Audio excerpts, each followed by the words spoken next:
లోక్ సత్తా headed by Jayaprakash Narayana గారు మంచి ఐడియాలజీ మంచి దృక్పథంతో పార్టీ స్టార్ట్ చేశారు.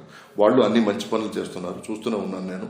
నేను 100% వాళ్ళ భుజం తట్టి గుడ్ వర్క్ అనేంత బాగా చేస్తున్నారు అన్ని విషయాలు.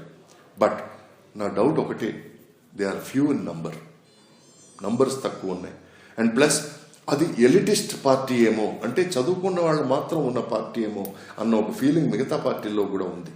మిగతా పార్టీలు కూడా ఒక చిన్న సానుభూతిగానే చూస్తున్నారు లోక్ సత్తాని. పాప మంచివాడు, పాప మంచి పార్టీ అంటే దాని అర్థం వాళ్ళు ఒక థ్రెట్ కాదనమాట.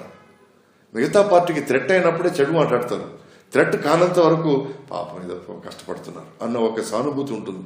వీళ్ళు as an elitist party they are not reaching grass roots. వాళ్ళు విలేజ్లోను పల్లెల్లోను వాడల్లోనూ రీచ్ అవ్వడం లేదు, తక్కువ అని నా ఫీలింగ్. సో వాళ్ళు అక్కడంతా రీచ్ అయితే బాగుంటుంది, ప్లస్ స్టూడెంట్స్కి రీచ్ అయితే బాగుంటుంది. ఎందుకంటే ప్రతి స్టూడెంట్ ఈరోజు hats off to Osmania university, వాళ్ళు తీసుకొచ్చిన ఒక రెవల్యూషన్, అది హ్యాట్స్ ఆఫ్ టు దెమ్. వాళ్ళ వల్ల ఒక స్టేట్ క్రియేట్ అయింది. అలాగే మన సీమాంధ్రలోను తెలంగాణలో ఉన్న స్టూడెంట్స్ అందరూ ఒకటైతే మనకు మంచి గవర్నమెంట్ వస్తుంది, లోక్ సత్తా లాంటి పార్టీలు పవర్లోకి వస్తాయి. బట్ అది ఎంతవరకు జరుగుతుంది అనేది నా డౌట్స్ నాకున్నాయి. బికాస్ ఆయన జేపీ గారు ముక్కు సూటిగా మాట్లాడతారు, స్ట్రైట్ ఫార్వర్డ్గా మాట్లాడతారు. మీరు నాకు ఓటేయండి, లేకపోతే ఇంకో 5 సంవత్సరాలు మీరు బాధపడాలి అని. ఆయనలో he's got lot of passion but not politics.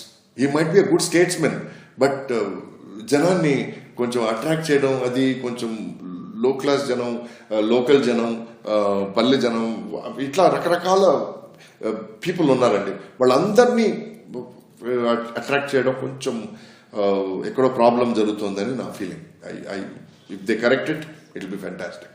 ఈ సమాజం బాగుపడ్డానికి నాకు టైం లేదనుకుంటే, ఈ సమాజంలో ఉన్నటువంటి నాన్ ఎలిట్స్ ఏమంటున్నారు, నీది జీవికే కావచ్చు మరొకటి కావచ్చు, నేను తగలెడతానయ్యా, నాకేం కావాలంటున్నారు. ఇంకా నువ్వు నాకు టైం ఇవ్వాలా, నువ్వు నాకు ఎనర్జీ ఇవ్వాలా, నేను నిన్ను ఎందుకు పట్టించుకోవాలా?